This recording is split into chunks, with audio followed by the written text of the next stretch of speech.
Welcome, today I am with DJI Osmo Pocket, and today I want to show you how you can change exposure.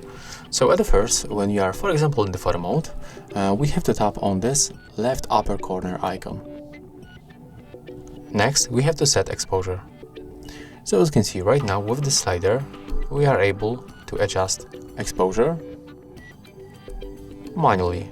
When we switch from the automatic to manually, we can also set the shutter speed by moving this one, and also we can change the white balance. So we can also switch to the auto and click OK to confirm.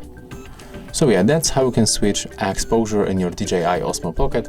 If you find this video helpful, remember to leave a like, comment and subscribe.